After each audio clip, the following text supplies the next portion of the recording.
Welcome back, We Hunt Two, We Fish Two family. It's Da. Hey, this is part two of the two-part series with our conversation with Blaine. Last week you had a lot of information. I hope you enjoyed. This week is filled with even more information that I think you can take to the woods with you. So sit back, relax, and enjoy our conversation that Lou and I is having with Blaine Anthony, the Bear Whisperer. And remember, guys, as always, do what your mama told you. Get out the house, go outside, go hunt. We hunt too, we fish too. Peace. And our shot placement, and Blaine, I know when it comes to bear, where can you hit a bear and he bleeds out real quick because you shot so many bear, or angles to hit bears to where that broadhead go in and exit out that he can expire quickly, where you should and should not. When it comes to shot placement, and I know I'm adding a little bit, Doc, but when it comes to No, you shot fine. placement, where focusing on that bear, you got a cordon away shot. We know the anatomy of deer. Doc and I, we see it with our eyes closed. Yep. Bears are different. Yeah. Where would you at a cordon away shot Or do hit you a even bear? take that shot?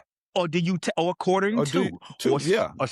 or straight ahead? Where would you, and I've seen it before, but I need to ask the man, where would you take the cordon away, according to frontal shot on a bear? And would you take a frontal shot on a bear? I would not on a bear. They're little rhinoceroses, even quartered two. I tell everybody Quartered wait two. till they're broadside or quartered away only.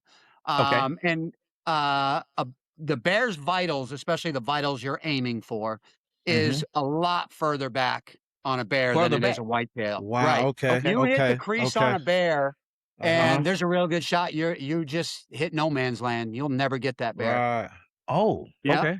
So, know that. So you had the to shoot best thing, I further wish I back. had a big picture that I show online. Maybe I can send it to you, Doc, and you can put it in there. But Absolutely. I have a picture of the whole anatomy of a bear, and where you should shoot it. But it's Okay. middle.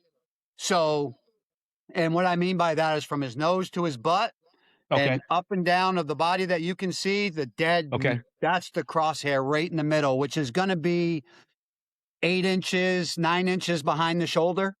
And that's going to be the center of his lungs.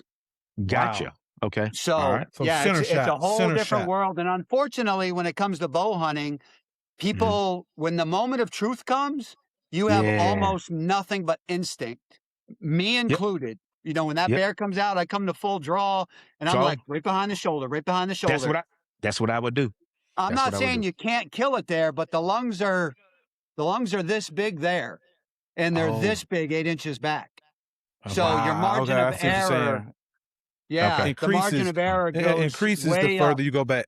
Okay. Exactly. So it's a whole different shooting experience. And then, a lot of people, I go to pick them up, I hit them perfect, right behind the shoulder, a little bit low.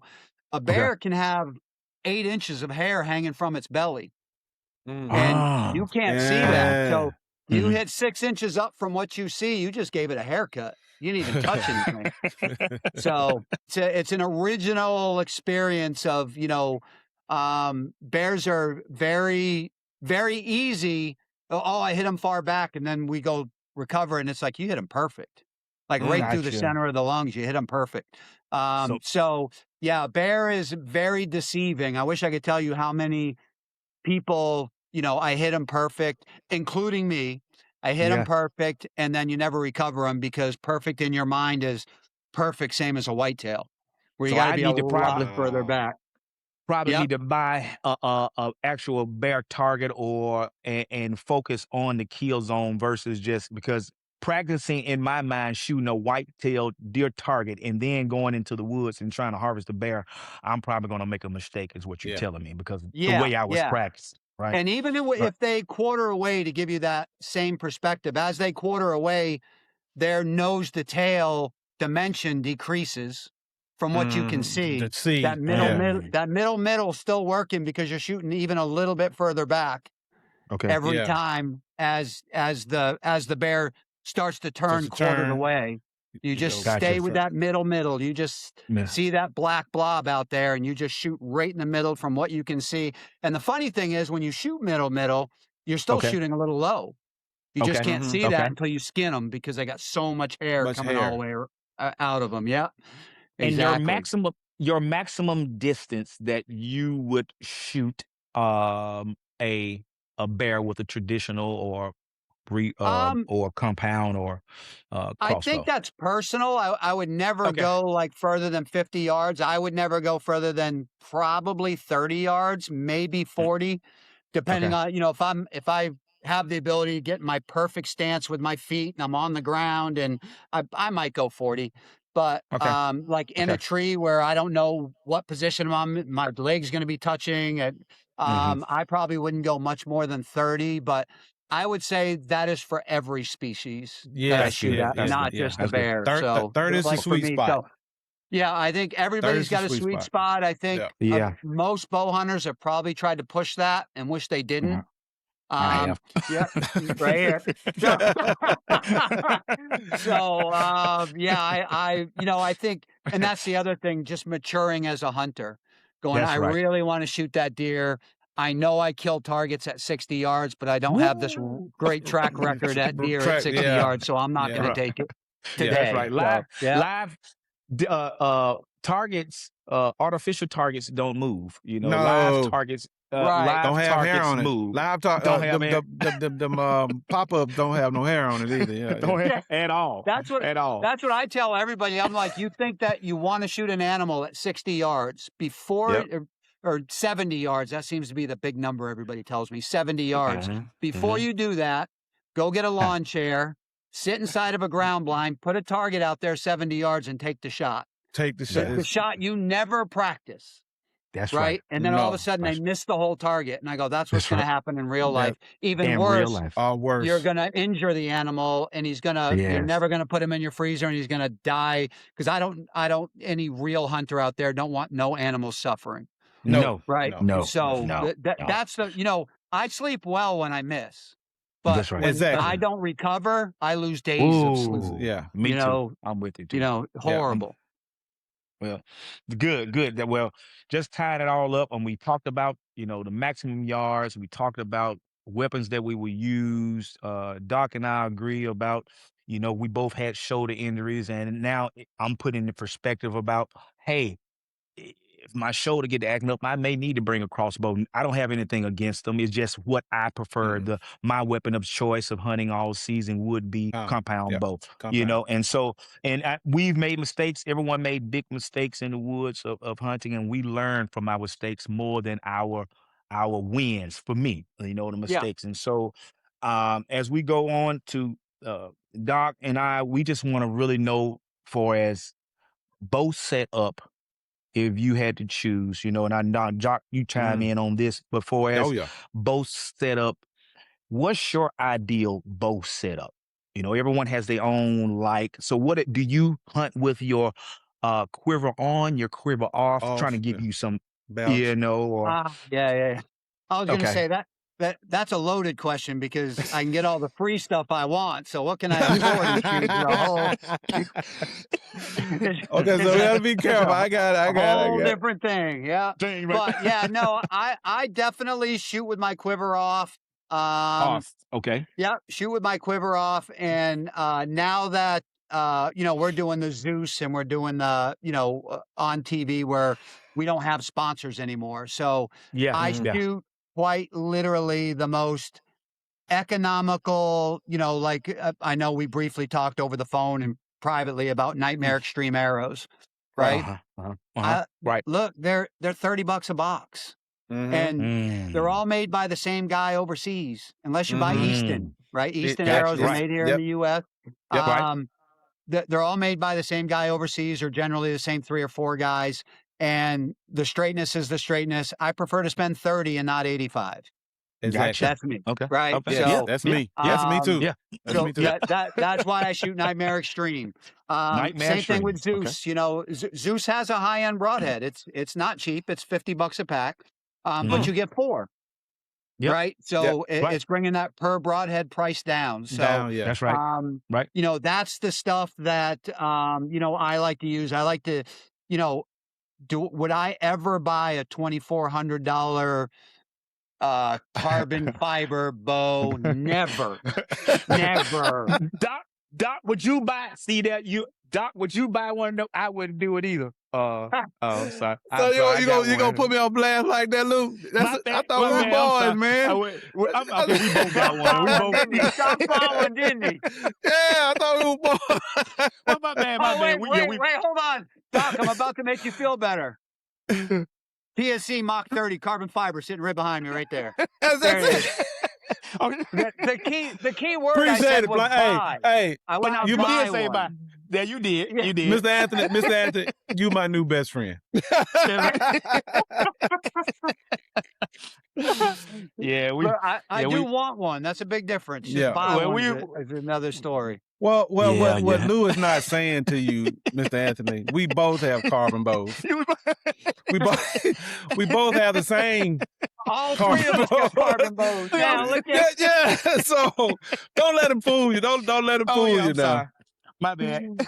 Yeah, but look, here's this would be my point. As far as gear to shoot, I will say that you are a whole lot better buying a $600 bear bow with all the stuff on it, or Elite's got some like that. No, Diamond. I got one right there. A Diamond bow. I got a place in Texas that I keep my Diamond. That's what I bow hunt with. And I bought that Diamond on eBay for $250.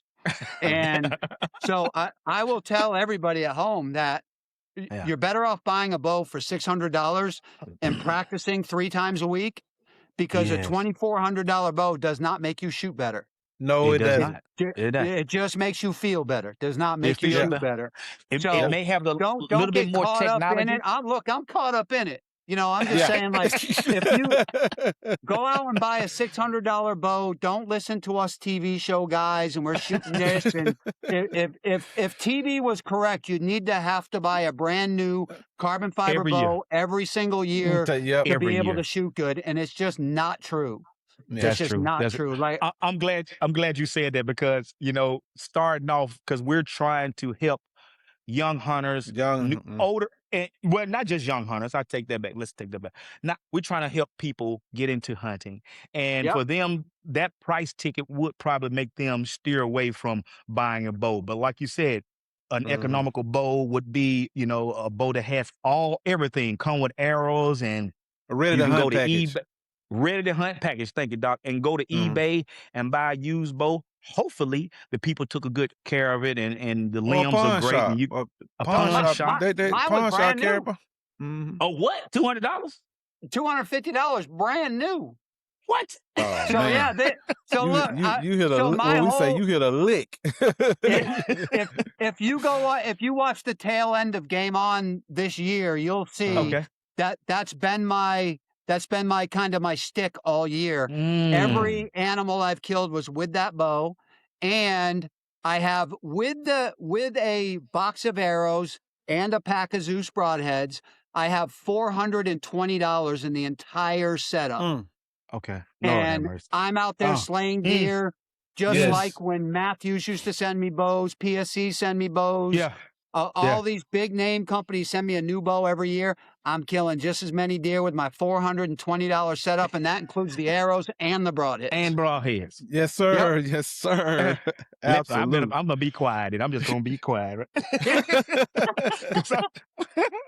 And that's just getting back to not even. Let's say there's a guy like me out there that ain't even going to start hunting till he's 22 or 23. And you don't have to dump $3,000. Right? Trust me, no one's going to ever be impressed with your bow. They're only going to be impressed with the amount of deer you kill. That's exactly right. That $500 setup's going to kill just as many deer as that bow right there, which is probably $2,500 for Billy Joe Lunch Bucket to go buy, and it's going to kill just as many deer. And no one's ever going to look. You guys been to hunting camps? You don't get to hunting camp and people be like, "Who's got the biggest bow?" These bows. Nobody cares. They're looking at the guy that's killed the most deer in camp saying, "Help me out." There you go. Right. And that's right. Our $3,000 bows don't do it. Right. That's why every animal I've harvested this year is been with my $420 setup, and that includes the arrows and the broadheads, just to prove that you don't need a lot of money to get into this. Good. Okay. Good. You heard it there. Well, what kind of arrow weight? I mean, does arrow weight? Do you use different weights for different game? Do you? Yeah, I don't. They got the FOC argument. They, front of center argument. They got this. They got that. Look, I don't believe it, you need the right spine for your setup, right? Either a 350 or 300.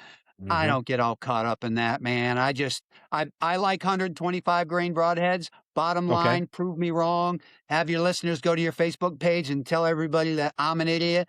125 grain out penetrates 100 grain 100% of the time in every instance.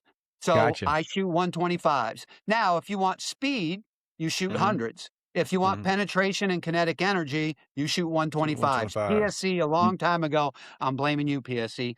PSC a long time ago got everybody wrapped up in how fast your bow is, shooting through chronographs. And I don't care. I don't care if it's 150 feet per second if it makes it through that deer. That's right. That's all I care right. about. So that's why I shoot 125s. But yeah, I mean, I think I don't get caught up in that arrow thing, man. That would make me go broke in a hurry. So So are you at 29, 30? What's your? I'm 28 and a half. 28 and a half. Okay, we together. Okay, yeah. I can shoot your bow. I shoot 350 spine arrows.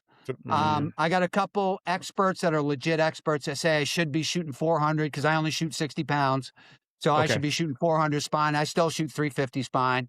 125 grain, broadheads, Zeus broadheads. So that's pretty much my setup. I don't get, how the Nightmare Extreme comes. I have them cut to my size. I think it's 28 and some change. My arrows are cut at. About 30. And Nightmare Extreme even does that. If you order Nightmare Extreme arrows online, they'll cut them and install the inserts for you, so they're delivered, ready to shoot. Okay. Wow. Okay. Yeah. So yeah. Good. All right. Good stuff. All right.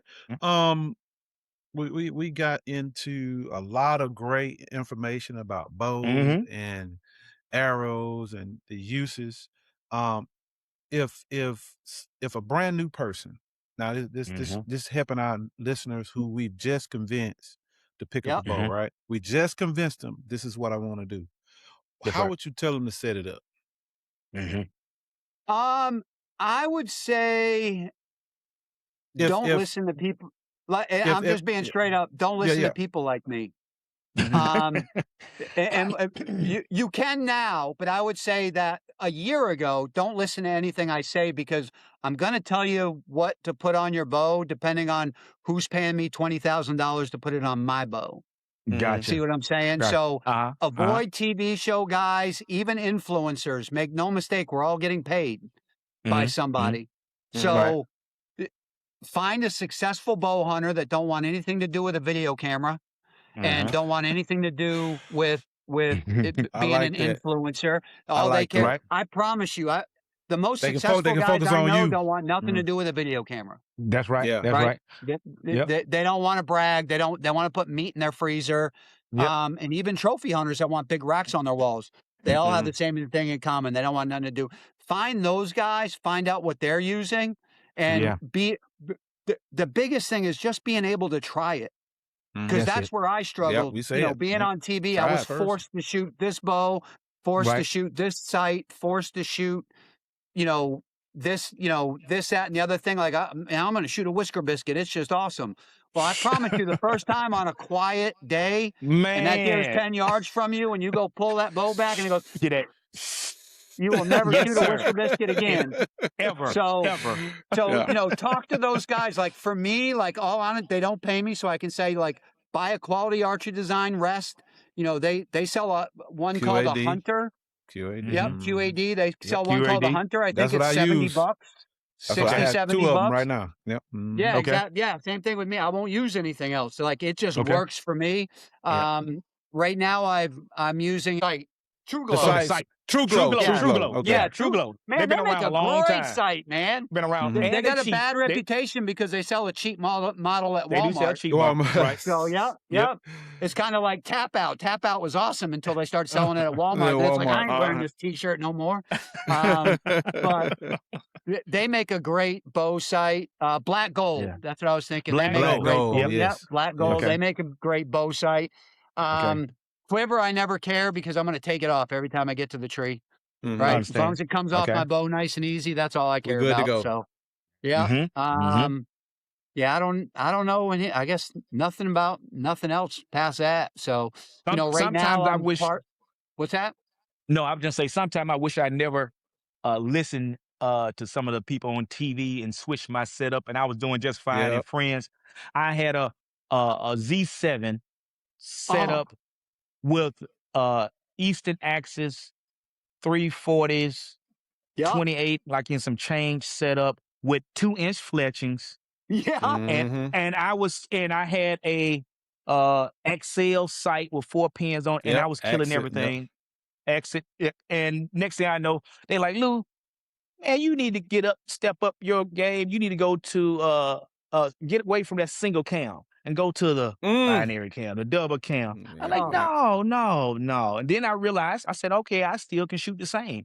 No, it's a difference because now my draw length is a little shorter when I was shooting 29 inches and now I'm shooting 28 and a half inches. And I was like, why did I change? Lou, you were shooting everything, the confidence level. I never had to change. Just go get a new string. Then I get a new bow. And like I said, I bought a Halon and was shooting too fast and was hard. That valley was back. And I got mad at the bow. Pay attention, Mr. Blaine. What he calling out? Listen to him. Yeah. Yeah. Listen, don't you disrespect the Matthew now. I was a Matthew guy. Don't disrespect that Matthew now. But that Halon, it did me bad. I shot it. I should have got the 6-inch break height, but I did the 5-inch because I wanted the power. I wanted the kinetic energy. I wanted to knock down. And I killed some speed. I wanted that speed. So when I hit it, because I guess it's because I got the short man complex. I want to have all the power, right? So then I got the Halon and then stepped on up and bought the VXR, and that was my baby. After the bought 2 of them. Z7, watch your mouth now. Watch your mouth. But the Z7, I still have my baby. The Z7, I won't let her go. I sold that Halon, right? Yeah. I had 2. I got my VXR, and then I love my VXR, and I had a backup VXR. I like, I found one on a good deal. So when I go out of town, I'm gonna have a backup VXR set up. Well, I only use one VXR, so I end up selling it. And I messed around with an individual. I was in a big store one day, minding my business. I said, I'm not going to shoot no more bows. This is it. I'm staying with the VXR. It shoots well. It knows me. I know it. We're married.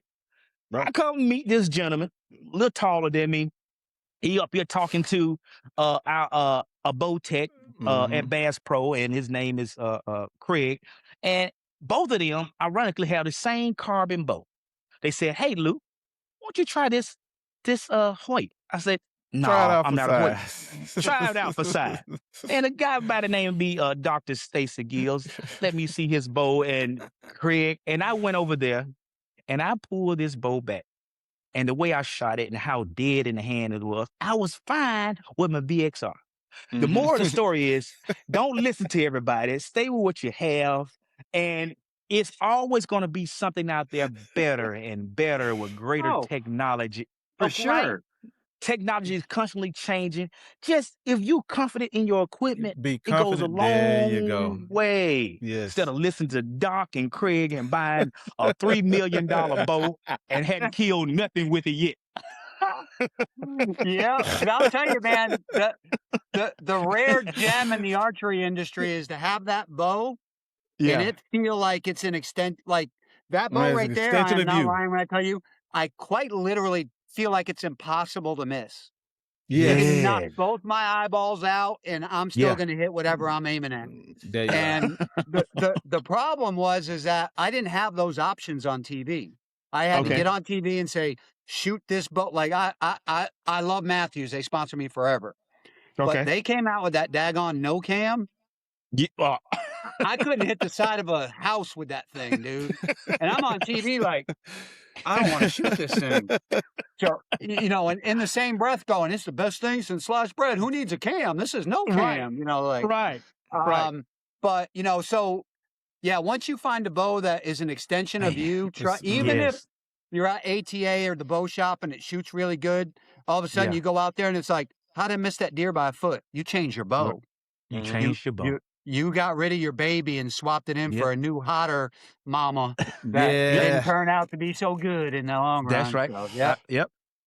I got friends do that. I got friends do that every year. They change the new bows out, and I'm like, I'm not changing the latest and greatest. Just if you in it for just because you like the technology and like people buy new shoes every year, that's one thing. Oh but yeah, it's a cheap hobby. There's worse hobbies than that. That's for sure. You know, right now, which bow of all the bows that you use, if you had to have a 60-pound, 70-pound, 80-pound let off, would you go back in the past and get a bow that you know that was a part of you, or would you choose a bow right now that with a 80% let off? I would probably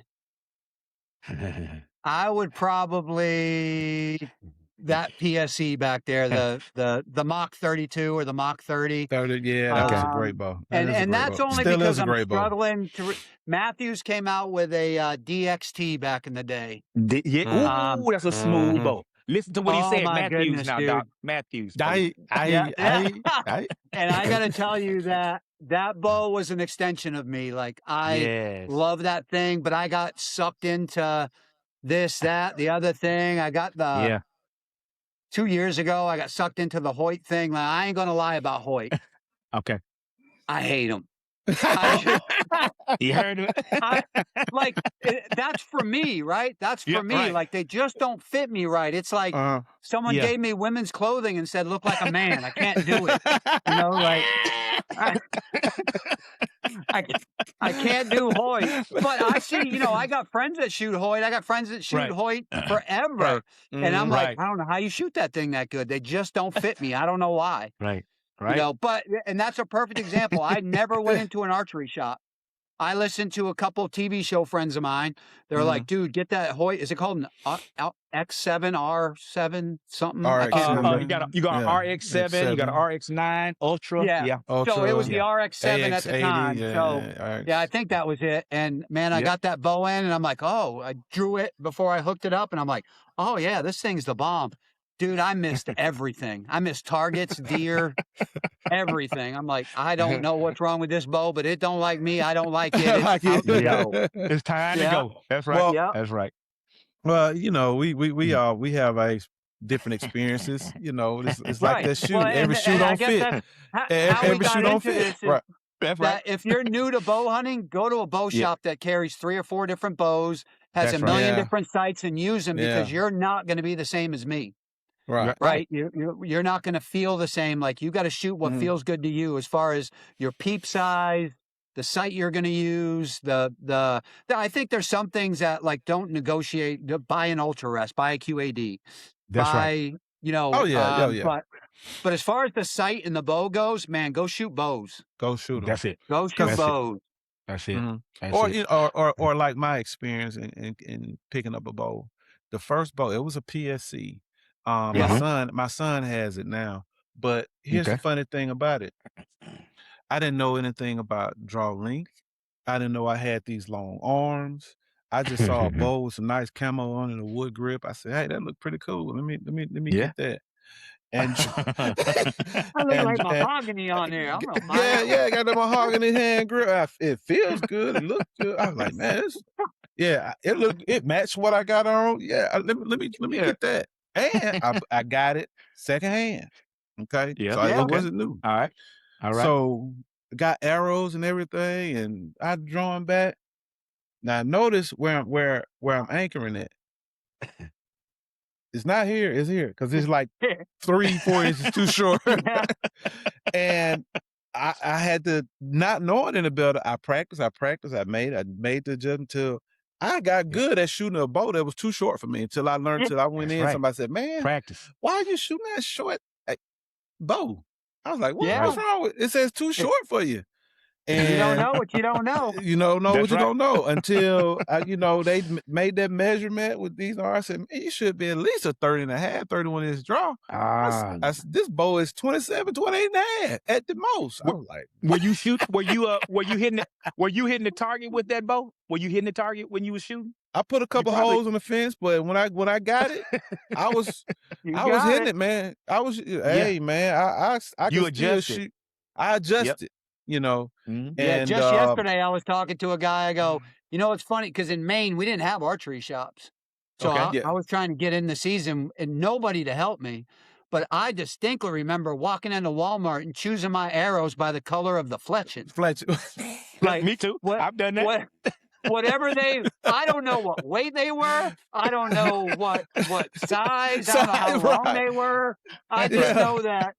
And what's funny is to this day, I've never killed more deer than I did with that stupid setup that made no sense. No sense. You know what at it is?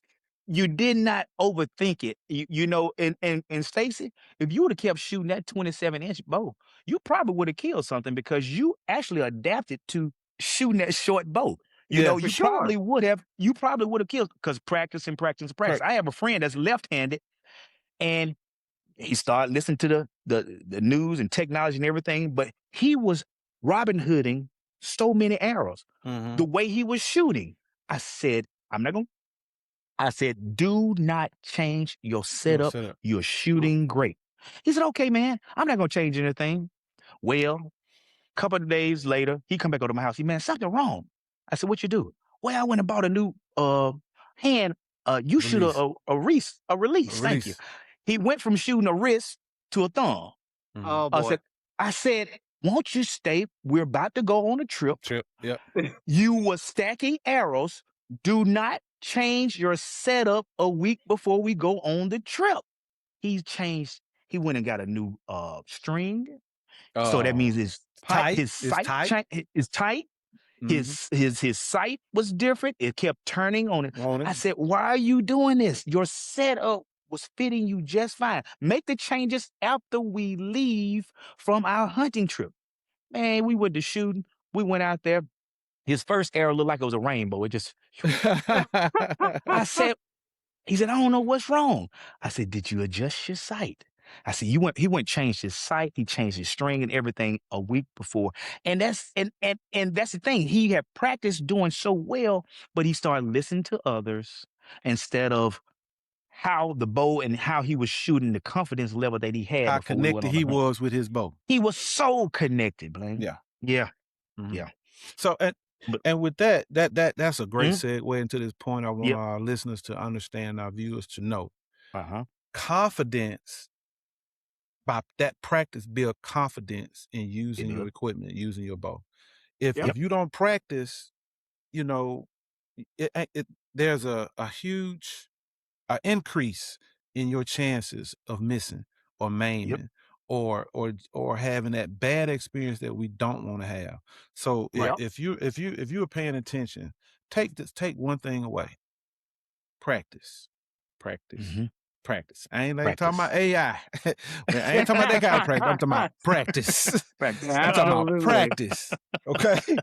That's right. And having the right setup means everything. Lou said it. His friend. I've told you my experience by having a bad setup. He gave an example of having a great setup. So finding that right setup is important. What fits you, regardless of what bow. A Hoyt may fits me and fits Mr. Anthony different. A PSC fits him great, but I myself just can't work with it. Exactly. So I don't think there's any good advice except go to an archery shop or shoot your buddy's stuff, do everything you can do. Find what's best for you. So next question. I think this is one we can kind of start looking at some interesting parts of this show. What do whitetails, elk, bear all have in common when it comes to the hunt? Do they pattern the same? I know we touched on them a little bit. Regarding the intelligence, what has been most difficult out of those three? Good That's a good question. I have almost 0 successful elk hunts, so I don't even want to. My problem is I tell everybody, like, I'm a diva hunter. I see a big old mountain. I see a big old mountain. I go, there is nothing up there worth climbing that mountain for. I do not want to. I do not. I like porcelain toilets. You know what? I elk hunt just causes all kinds of problems for me. You know what I mean? So yeah, I mean, whitetail and bear. I mean, I think whitetail will always be the ultimate game, right? All right. Because it's not dictated. It is and it isn't. But it's you don't need money to go whitetail hunting. You know, Yeah. not all. Yeah. I mean, Texas, not a I know lot what of you're public saying. ground, stuff like that. But Right. you know, to go elk hunting and even bear hunting, you're almost going to have to drive somewhere, fly somewhere, and it's very limited on places where you can bear hunt. You know, a lot of places have drawings and all that stuff. So I would say financially, there's a big difference, and I think that's why Okay. whitetail is the ultimate game Okay. to hunt. Good answer. And I think there is just something about outsmarting a 5-year-old whitetail. That's just so satisfying. That the problem in the bear woods that a lot of people don't realize is a 5-year-old bear is an immature bear. A mature bear Didn't is know that. 20 years old, 25 20. years old. Oh, okay. So, Wow. but I promise you, that's the problem. Finding Okay. a 20-year-old bear that you can outsmart, Yeah. not Ultimate. unless you go chase it with dogs. Right. You know, Oh, gotcha. because they're not coming in during daylight hours, right? They're going to come Gotcha. eat at your bait at 1 o'clock in the morning. You're not going to change their mind. They've lived 20, 25 years on this earth, and you're not smart enough, They right? got that doctorate. Yeah. They've been hunted their entire life for 20 years. Yeah. They have Yeah. us patterned better than we're ever going to have them patterned. Yeah. So, getting to that level of, you know, I've gotten maybe 2 or 3. I've only shot 1 booner. Most of the time, if you want a bear like that, you have to go into a place that's insanely overpopulated, and which usually means poorly managed.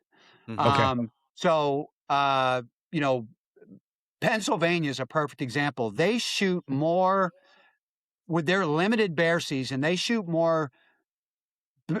bears every year that break the state of Maine's state record Wow. of all time. So you're saying they're overpopulated? Overpopulated. Yeah, well, I believe they're overpopulated, or because you can't bait in Pennsylvania.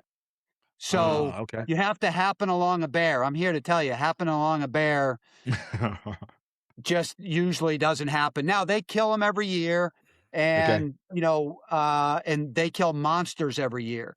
So I don't want to speak on the biologist version of Pennsylvania. I don't know nothing about it. So, but I'm just saying that when bears start dying of starvation, or I like to say, there's nothing worse in conservation than turning a magical animal like a black bear into a rat with short tails, meaning they're coming into towns and getting in your garbage. And then people want to shoot them because they're getting in their garbage cans every night. Well, you did that by by not allowing a black bear season to properly manage them so that they can just eat out in the forest. I promise you, they don't want to be in your yard or in your garbage. They want to be out in the woods eating berries, but you're not allowing a bear season in your state. So now they're poorly managed, and they have to come into the cities to eat because they're overpopulated out there, and bears are literally starving to death in the woods. So rather than harvesting the animal and adding maple syrup and putting it in a crock pot, they're having them just starve in the woods this long, painful death. It just don't make any sense. No, None. Sad. They're turning them into rats with short tails. Oh man! Across all your hunts, what's the biggest lesson nature has taught you? Right. To not underestimate it as a whole. Okay. You know, like, don't underestimate what the weather's going to do. Don't underestimate a bear. Don't underestimate a whitetail. Like, underestimation, I would say, has been and still is my biggest flaw in nature, in the hunting woods, in general, right? Okay. Going out not prepared Yes. for Yeah. for what might come, right? Okay. You trust weather.com for everything. You trust that I have this deer on camera, 4 o'clock in the afternoon every day, right there. I'm gonna go kill it. And then I spend 2 weeks and never see a deer.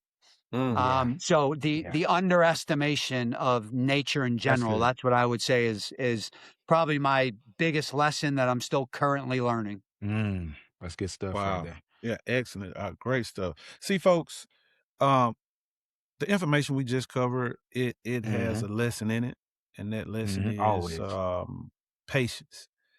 Nature has a Yeah. way of teaching you patience better than any human can, because like Mm. Mr. Anthony just said, he went 2 weeks without seeing that bear, and he Mhm. prepared, he prepped, Mhm. he planned, but Yep.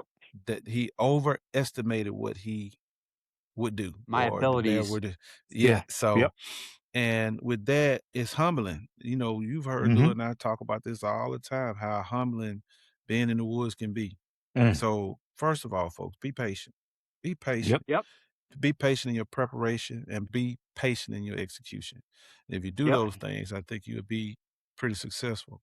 So Mhm. now, uh, Mr. Anthony, we're gonna get into what I know a lot of our viewers really want to kind of know. Uh, when you're on TV, I know at least I want to know when you're on when you're on TV and you're on camera or whatnot. What is harder for you to do? Concentrating on making that shot, making that great placement shot, or making a great shot for TV? Um, hmm. So yeah, so my whole stick's keeping it real, so we'll keep it real. So the TV between the TV network, the cable stations, let's say Comcast, DirecTV, they all have their own rules of Okay. what we can and cannot do. So there's that Okay. limitation, right? Every time I see a new producer go, we're going to Mm. show it the way it really is. No, you're not. They won't let No. you, right? Yeah. Right. I So got you. Right. and then there's a whole bunch of just a quick story. I was in Ohio one time and this deer came up. It's 10 yards from me in the tree. It's Mhm. quartered to me, not super hard, but quartered to me. Mhm. I already know that I should not take that shot, right? Okay. I'm going to wait for him to turn broadside. He sat Okay. there for 10 minutes, turned around, ran away. No camera? I'll shoot that bugger in the neck if I got to. You know what I mean? Like, so that's the reality of, TV versus not TV. So yeah, I mean, we owe it to the viewer and we owe it to the young people to only show what they should be doing. Don't Right. right, And right, right, and right. truth be known, I mean, I say that and it's funny. I probably never would have shot that deer in real Yeah. life either. But Right. so there's a certain amount that we have to abide by, and then there's a certain amount that you have your own things that you're going to do, Mhm. and and produce it. We've produced well over 100 different TV shows, and what I mean by that is not episodes. I mean other people's So the TV show shows. right. Mhm. Gotcha. Right. So the stuff you see is mind-boggling. What people Yeah. do and the stuff that people hide. And I just did a whole segment on 100-yard bow shots, and don't idolize us because you Yes. only Okay. see the glory, You're right? right. Yeah. We can't show you a non-recovery. We can't do it. Comcast will not let us show us hit an animal and go, oh, that's hunting. That happens every once in a while. You Ah. never see that on TV. Right. And that's Yeah. Right. the Right. reason why. Right. Yeah. So, and so I'm telling the public, Yeah. if you want to see a 180-inch deer die, just change the channel. Someone's showing it. It's Yeah. not reality. I've Yeah. never Yeah. ever shot one ever, and Yeah. nobody hunts more than me, right? Yeah. There, Right. you either need piles of money, 4,000 acres Yeah. in Kansas, you dedicate to whitetail, hunt high Right. fence, Right. or pay an outfitter that has a deer coming by at 4 o'clock in the afternoon. And look, I'm not a hater about any of it. I got you. Right. I go do any of it. I Right. wish I had 4,000 acres in Kansas and could hire a ranch Absolutely. manager and buy a $150,000 John That's Deere right. tractor. That's And right. I'm not a hater about high fence. If you love it, go do you. That's right. You're hunting. You know, dude, if you hate high fencing, you probably never been to 5,000 acres in Texas, because I promise you, it's just as hard as where you go anywhere else. That's Right right. now, Right. if you hold out an apple and a deer comes over and eats it, and you clonk it over the head, that's not what we're talking about. So, Right. but yeah, I mean, I mean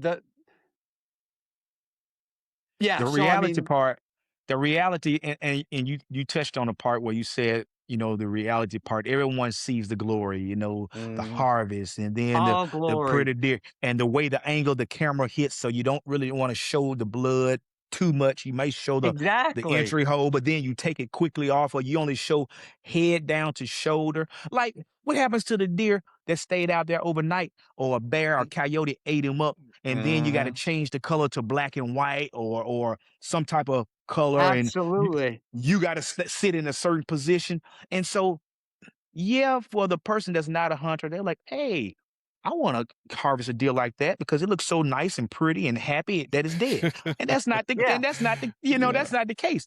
But if you No. really could show that Blaine was going down the hill and stumbled and fell into a ditch, and had to crawl out the ditch and go over here, and the animal's still alive, and he had to shoot it again, right? Yeah. You shoot the shot. second, the follow-up shot, The and then follow-up the shot. There's animal a runs bunch of off those. and and dies. Then you got to go over there watching the animal take his last little breath and eyes dilate. We can't, I know y'all can't show all that, but Yep. in my mind, I'm like, you need to let people know what actually happens out here and the struggles that we go through. But I Absolutely. know TV is a different ball game, and like you said, they pay the bill, so you have to abide by what they're what they're telling you to do. Yeah. And like for us, and Louis, we talked about this on the porch the other day. I try to document my hunts. He does. And I try to post them, but I have to do with some discretion in terms of the gore, because the field that I'm in, I'm highly scrutinized for activities that they consider immoral or goes against, ethics or bad influence on children. It's a morality deal. And listening to you, I think that may fall under that same kind of umbrella in terms of what you can and what you can't do. Absolutely. And a lot of it is like, it means nothing in the end anyway. Right. So we're not showing it to you, but why do you need to see it? See it. Yeah. Right? It goes without saying. Exactly. I mean, goes without saying. if you're hunting, and then, a lot of it, like, for me, because I'm a Yankee, I watch, dogs chase a hog, and, the dogs are on the ear of the hog. We can air all that, weirdly enough. Okay. That hog starts squealing. I'm like, oh, leave the piggy alone. Leave the pig. Like, I don't get it, because we don't have hogs, right? Like, I don't get the destruction. That would be like someone telling me, like, why'd you kill that beautiful dog coyote? Exactly. Like, I get it all the time. That's a coyote. Yeah, You exactly. shooting So, I Bambi. mean, Why you gonna do everybody's Bambi like that? Yeah. I got pet ducks. I'm like, people kill them things? I thought they just kept them in their backyard and fed them and stuff. Oh, no. But so I mean, I think a lot of that doesn't need to be seen anyway, and it's. But I think it's important for people to realize that, like, I'm trying to harvest this access deer on my buddy's property, I should technically say, in Texas, and when I go back in August, I'm going to be on day 21. Like, you're not going to see any of it. Because you'll change the channel if I show you 21 days of not seeing anything. Wow. We were just talking about that. About a gentleman went 4 or 5 days and was on the TV show, and I guess they didn't kill anything, right? So, TV don't want to see that for people. I mean, you sitting around 4 or 5 days, and all you have in the air, deer walking past, they're not shooting anything, not missing anything. It's just dead. So who wants to just see 4 guys, sitting around just talking and not harvesting anything? They want to see something on the ground, man. They want to see something on the ground. Or as, emotional, how emotional were you, or your most emotional hunt? Which, took you there? I don't know, all the dopamine kicking in, or did you bust out crying, or something that you worked so hard for, and you find almost like you got the gold medal? Um, What? I would say easily, I don't think I've cried yet. I hope I do Okay. someday. Nah. Um, but, I want to. I think, there was it wasn't even a bear hunt. I was all done bear hunting in Okay. Ontario, and the Okay. outfitter said, "Will you take my daughter bear hunting?" And Ah. I'll make a really long story short. Mm. I said yes, and it was in an area where people from the US couldn't hunt in Ontario. You had to be from Ontario. And Gotcha. it was a junkyard, a tractor trailer had tipped over on the highway full of frosting, and they dragged the tractor trailer, the back of it to this junkyard, and the Mhm. bears had gotten into it. Ah. And Mm. they put police tape around the junkyard. Nobody could come because they were just swarmed with Swarming. bears. Yeah, I And understand. so Mm. they said, "Would you take my daughter out there to kill a bear?" And I'm like, "Yeah, I guess." And so we climbed in the back of this empty 18-wheeler truck, Uh-huh. and I'm sitting there eating a box of Lucky Charms by the door. She's back with my cameraman, and they're at the back of the 18-wheeler truck, and I'm sitting there. I'm going, "This is the dumbest thing I've ever done in my life." I'm sitting in a junkyard, nothing but Right. old cars and all that stuff. Well, Right. sure enough, I look way up the side of the junkyard. Here comes a big bear. It comes down, and it's a monster. Okay. You know how high the back of an 18-wheeler is with the wheels on. Right. I Right. can about see its back, but I'm Mm. standing. When I saw it, I got up, and one side of that 18-wheeler door was closed. I was Okay. standing with my back to it. I watched the bear come this way. He turned around. He came back. Keep in mind, the 13-year-old girl is bow hunting with maybe a 30-pound bow. 30 No pounds. guns Wow. are allowed. And And Mm. he comes back, and he stands up, and tries to, he's looking into the 18-wheeler, looking at this 13-year-old girl and my cameraman. Mm. And I'm going, "Oh my God, this is a monster bear." And then I yeah. watched him like he's done it a million times. He put his back paw on the back bumper, Okay. and he's going to Wow. pop Okay. himself up into the back of this thing. And you could tell, like you were talking about reading bears, you could Uh-huh. tell this Yes. was his junkyard and Gotcha. not Yeah. ours, Got where he was gonna go gotcha. eat that frosting. And I went, Yeah. "Oh, no." So I put the camera on the ground, and I'm filming this bear 2 feet from my leg. And so I looked, Ah. and I go, "He's coming in. We're just gonna be a news story." And so Right. I bent down to tackle the bear, and I was gonna tell my cameraman, "Run." Like, when I get 'cause he's gonna kill me quick. He's Yeah. Yeah. gonna Yeah. listen and, I turn around and tell my cameraman, "Run," and I turned around and I looked at that 13-year-old girl. She was at full draw, What? Okay. and her eyes look like golf balls, and tears are coming all down her face. And so just when I was coming down to attack the bear, this is all on film, by the way. You wouldn't believe me. This is just a I gotta story. see this. I go I gotta see this. attack the bear. The bear's pulled up. He's chest high coming into the back of the 18-wheeler, and I just backed off. And girl's name was Marty. I said, "Marty, shoot the bear." I yelled it, "Marty, shoot the bear." And she went, "Cool," clucked him in the middle of the chest. He fell off the back of the 18-wheeler, Yeah. the side of look, I got goosebumps Yeah. just Yeah. thinking Yeah. about it. Yeah. And he ran up the Wow. jungle. I thought I was going to die that day. But I Man. promise when you watch the video, me and this Yeah. 13-year-old girl's in the middle of this 18-wheeler going, "We're alive. We're alive." We all thought we were dead. But Which yeah, episode? Which episode can we find that one on? Yeah. I think if you Google Bear Whisperer Junkyard Bears, you'd be able to find Okay. it online Bear everywhere. Whisper Yes, I Junkyard. saw I saw that. Junkyard. I Yep, did Didn't. see I'm gonna Junkyard look that Junkyard. up. Bears, yeah.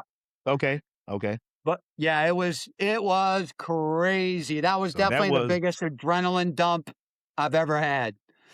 wow. Awesome. Awesome. Well, um, Mr. Anthony, you talked a lot about the mental aspect for us in terms of bow hunting, and we appreciate that. Mhm. You talked to us Mhm. about discipline, and in so many words, to discipline points as well. Um, as we get ready to close out, we are adding a new um segment to what we talk about, and that's mental health. I mean, Right. Yep. we look at how that has been, at least for Lou and I, our That's saving right. grace in a lot of things. So, Absolutely. um, Lou, We talk about this, and we're trying to make sure we put mental health, because we're starting to see it all over media now, mhm, how important it is to check on a friend or family. Yep. Because sometimes, Blaine, you come outdoors with a smile on your face, but you may be bothered inside by something that took place, but nobody knows what go on behind those four walls. mhm, Your cameraman and everybody, and then you come out, showtime, and they don't know Blaine had just been in an argument, or, something went bad. I know you got the perfect life and nothing goes wrong, but sometimes over here, things go wrong. I know you yeah, perfect. I'm laughing But because that is the truest thing anybody said. Like you, when they say it's know, go time, it's like it, smiling. Your dog could just die. Like, die. yeah, yeah, You got to take it off. So for us, hunting is our outlet, right? yeah. And escape, as I escape it, mhm, I'm thankful. I am truly blessed to have yes, this in my life, and Doc is truly blessed. I know you are yes. too. What does hunting do for your mental health? Um, I that's a really What? good question. I'm gonna say this. Like Mm, for me, mostly, mhm, I have a blessed life. Maybe not financially, Yes, but I wouldn't mhm. trade it for nothing, for no amount of Gotcha. money. absolutely, So, Right. absolutely. and I don't Absolutely. think you can be any more blessed than doing what you want to do, not what you That's have to right. do. Have to do What you love to do. exactly. That's right. So I feel pretty good about everything, but I think I work hard All right. and I like my work, but I work hard. But Mm-hmm. I think the thing with hunting for me is there's always that thing. Well, it's still a release, right? It's still Mhm. Right. you're it's still the It, release. it There's is. always a date that I get to go hunting again. Yes, Okay. Right? yes. Right. There's that That. moment. Like for me right now, it's August 6th. I'm going back to Texas. All right. So All right. and I work hard because I'm going to get to August 6th and all of that ends. Right? The release Yeah. starts. Right? So That's right. I guess That I don't dopamine. really know how to put that so much as it's like it's like Christmas, Yes. right? Like you're Yeah. just waiting for Christmas or one of my kids' birthdays or Yes. Right. Right. whatever it is. Like hunting Right. is that for me, right? That's Like it. and it there's always that next day coming up or the next season coming up or Right. the next. Yes. I mean, Right. y'all are blessed that you got hogs year round and like Yeah. you got all Yeah. that. So having Right. that having that having that thing to look forward to that I get to get out of the humdrum because it is humdrum, Come jump. right? Mhm. Yeah. I got to That's right. make this magazine ad. I got to do this. I got to do that. Right? It's like the hunting industry is not what people think it is. It's 10% what they think it is. Hmm. And one of my favorite expressions is, "I want my job to be what everybody thinks it is." That's Yeah. it, right? Yeah. Right. Right. Right. Not what Right. it is, Right. because Is that's 10% of it, right? The other 90% of doing appearances and I'm a homebody, right? okay. So Okay. I play an extrovert on TV, but I generally don't leave the house, So What? Okay. Okay. yeah, I'm a S- homebody. I got me and my friends, and now you guys are my friends, so now we Appreciate gotta you. hook up. Absolutely. We Um, Yes, got to. sir. We got to. Definitely. So, yep, Definitely. so you, and I want to say this, then, and I know you try to find the words, and sometimes it's hard It to is. explain the feeling because everybody feels a different thing. And the word that I use is dopamine. That Mhm. high that you High. looking, yeah, that you, It's and that that high. release. It's that high. Everybody's searching for that next hit. right. And we are fortunate, even though we might not harvest something, it feels good just to be Just to be out there. out Just there to in the be great out there. outdoors, right? Absolutely. Yeah, and I want. it's all on its own. There's nothing It's in this world Doc, Lou, mhm. Blaine, Yeah. there's nothing that we don't have anything else that you can't smoke it, you Can't can't talk drink it. it, Nope. Drink it. You you Nope. can't, cannot. like there's Nope. nothing you can do to give you that feeling. That's right. So, yeah, so to look forward being able to look forward to that and do that Yeah. and like you said, I'm just like when you asked the question, it's like I got so much mouth running in Running my through your head, but I head. got no words for it. Right. Right, right, right. Separating yourself from the camera, Blaine and the woods. is there a different person or is it the same person that we see on camera? It's the same person. Okay. That's the one thing that I get that I've always prided myself in, where someone will come to bear camp with us or go to deer camp, and they're like, "Oh, you are quite literally the exact same person." And because I think those are the people that I like personally, that I know, and like Michael Waddell. I don't know if you know Mike at all, but wonderful, beautiful individual. We know him. Beautiful individual. Quite literally the same person you see on TV.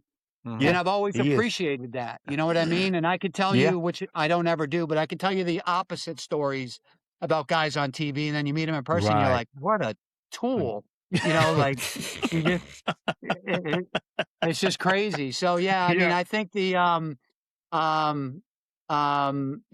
for me, it's the same thing. I mean, I'm the same person in camp as you see on TV. I'm the same person if you come and visit as you see on TV. There is pretty much no difference whatsoever. I would have quit a long time ago because I was that guy for the first 10 years. I was playing a TV show guy. Gotcha. It's the last 15. I've been like, take me or go home. I don't care. Awesome. Yeah. Yeah. Well, yep, man, that was beautiful. That was a beautiful segment, man. I just love the fact that we all have that in common. Fact that the woods does something for us mentally, whereas what others may have, other vices, does for them. But I can that's good for me to know, because I wasn't sure people that shot Hoyt felt anything. You see, listen, you see what I'm saying? I should have stayed with my Matthew. I should have stayed with Matthew. He wouldn't have said that. You know? He made Doc made me sell out. Doc made me sell out, Blaine. Hey, all I can say, Blaine, if in order to prove Doc to be right, I'm gonna have to go on a bear hunt with you. We're gonna have to go on a bear hunt with you and take this horse to prove to take them horses and put an arrow through them, man. Put an arrow through them. Yeah. So, folks, if you don't get anything else, get this. The woods have a way of slowing life down so you can start to kind of reset, refocus, and start living again. So we got this one. We got a great. This part of the show is what is I think it's become a fan favorite, and we love it. It's called Rapid Fire. We call it Rapid Fire. And it's questions and statements you have to respond to very, very quickly. Now, the last episode I did it. So I'm gonna give Lou his opportunity to rapid fire you, and I think you know I just want to sit back and watch this, man. I think it's gonna be great. Lou, he told you that, Blaine. Are you ready? And I'm gonna try. I'm not a quick thinker. I'm gonna do my best. All I can say is good luck to you, man. Good luck to you. All right. I want you to complete these sentences. All right. Favorite bow. PSE. Favorite release. True Fire. Favorite site. Black Gold. Favorite broadhead. Zeus. Favorite species. Whitetail. Favorite state. Oh, Texas. Dream hunt. Really? Brown bear on Kodiak Island. Longest blood trail. 2.6 miles. Woo! Biggest bear. Biggest bear. 7 feet 1 inch from his nose to his tail. Never weighed him, but knowing that when he stood up, he was taller than the ceilings of my house was scary enough. Wow. Wow. Most underrated hunting tip. Underrated hunting tip? Patience. Underrated. There we go. We back at patience. Yeah. Thank you. He made it through. He made it through, guys. Awesome, man. Man, with that was fun. I love it. Listen, Mr. Blaine, what advice would you give new bow hunters as we get ready to close out? New bow hunters, don't judge anything. Try it. Don't listen to anybody. Don't just go out, as Nike would say, just do it. Just do it. Just do it. Don't let money, don't let your PETA member aunt convince you not doing it. Just go out and try it and make up Yeah. your own mind. I don't know anybody that's been into archery and ever had an animal in front of them with a bow that said, "Yeah, this stinks." No one says that. So No. So and I know with technologies is ever evolving and the participation, even though we see and it's documented, there's a decline. You are a conservationist, and I Yep. love that. That's right. Your presence on TV has a far-reaching Yeah. ability to kind of not only inform but entertain. But the question that I know is always in the back of my mind: where is the future of hunting going? Good question. woo. That's a good question, Well, Doc. I'm gonna say that depends on us, right? If things stay the way they are, it's gonna turn into an elitist sport that can't afford a bow, Yeah. and if we keep projecting hunting as this elite thing, this elite activity, and it's so painful, and I have to climb mountains if I want to hunt, and I have to freeze if I want to if I'm going to hunt, and I have to do 104 degree. You don't have to do anything you don't want to do to go hunting. You That's can right. be a diva like me and demand a porcelain toilet in every camp you go to. So I think if we can just get out there, you know what? I'm going to say this. Okay. People are Yes, like, sir. stop playing games and get into the hunting woods. I agree with it, but I got option B. I mean, if you're hardcore on your phone playing games, go into the woods and play your games while you're hunting. You know what I mean? Whatever it takes, get out there, because I promise you, the first time you release an arrow, the first time you pull the trigger on a gun, you're going to feel something that game never gave you before. Nope. And you're going to be addicted, because I don't think it's the problem of kids hunting and then saying, this sucks, I want to go do something else. It's the problem of kids not trying it because we're making it look like it's not fun. Is right? Or out of reach. Or out of reach. Out of reach, right? Or out of reach. It's not out of reach, and it's insanely fun. But us TV show guys and us and those influencers out there have got to start changing the way they project. Quit trying to be a tough guy. Quit wearing face paint. Quit working out and whatever the heck you're doing. That's not even. No one gives. Billy Joe Lunchbucket goes out back and kills a deer and puts it in his freezer and eats it and brags, and that's what we have to start projecting and letting these kids know that it isn't just an activity. It's cool and it's life sustaining. Right? What happens if and I'm not a conspiracy theory, but what happens if there is an EMP and you ain't got a cell phone no more? Right, man, you messed up. You got no other talents. You got no other thing in life, right? No other skill. Learn how to hunt. Learn how to feed yourself. That's correct. Those are all legit skills. But I think we've got it. We live in an MTV generation, guys. MTV, and we've got to show them that we're part of that. We're not against it, right? We're all about it. It's having fun, getting out there doing something. So. Yeah, I think that it depends on us. It depends on the publicity that we're showing on TV and how we're representing it on social media as far as getting that, at least starting to level out the average age of the hunter in America and not have it keep climbing. Because when it gets to my age, I'm going to be 60 next year. It's not going to be pretty anymore. Wow. Go ahead, Diva. Yeah. That Diva looking young over there, Doc. Man, you're looking good for 60, man. I'm talking about, Doc. Yeah. I'm fighting it, baby, just for men. Dye the hair blonde. I'm fighting it. What you got? Hey, any last things, Lou? No, I'm just saying, he just touched on something, like he said, we commercialize so much stuff. I'm just thinking about all the different type of camos that I've bought, but thinking I'm gonna just become one with the woods, when I've actually went out there with some blue jeans and a khaki shirt one day and went hunting and killed a deer. But in my mind, I gotta sometimes have the latest and greatest technology and all I really had to do one day, Blaine took a can, put some leaves in it, crumb it up, set it on fire, and put it in front of me in my lock on, and the deer were coming downwind from the smoke because Yep. I ran out this type of spray that I normally put on myself. So I made a can. I took some old I took the lint from my dryer. I put Yep. it on the bottom. I put the leaves on top. I lit it, and it just smoked, and it smelled like the woods burning. And deer were coming from everywhere. Right? I Yeah. harvested doe.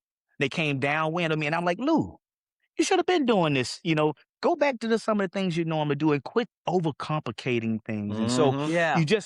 so I need to take that person that the way I used to be to bring a new hunter in so they won't get that complicated man of like, you need to have this, this, this, and this.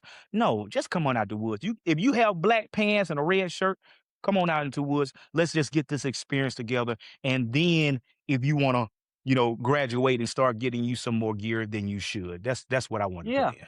I think every hunter today that cares about it, like us three do, they have to ask themselves why. Why? Why What's your why? should a 16-year-old go hunting? Explain to him why he should go hunting. If you don't have the answer, figure it out, because that's really what it's going to take. That's right. Awesome. With that, folks, that's gonna bring us, unfortunately, to close it out. And I want to thank Mr. Blaine for coming and joining us today. Wow. Absolutely. I mean, I was, if you all weren't entertained, I sure would. I really enjoyed the conversation. I enjoyed myself. Yes, sir. Yes, sir. We appreciate your willingness to come and share your knowledge, share your experience, and give us some nuggets, some gold and platinum nuggets that can be taken away from this segment to give a person an opportunity to be successful, whether they are whitetail hunting or they want to have an interest in black bear hunting. You have definitely given them the tools, I think, in order for them to be successful. And I really appreciate that. And also your take, your position on just the average person going in the backyard, behind their homes, behind their houses, and hunting the Billy Joe, the average person, because you folks, you know, are the ones that really make the difference in this outdoor space. So For sure. I appreciate the conversation and reminding us how important preparation is, how important patience is, and above all, a respect for nature. So with that, thank you. Guys, remember, if you like what we're doing on We Hunt Too, We Fish Too, do Lou and I a big, huge favor and hit the subscribe button. And like, share, and comment. Tell us if there's any questions that you have. Send us a question and we'll try to answer them. But remember, guys, do what your mama told you. Get out the house. Go outside. Go hunt. Go fish. We hunt too. We fish too. We fish too. Peace. Peace.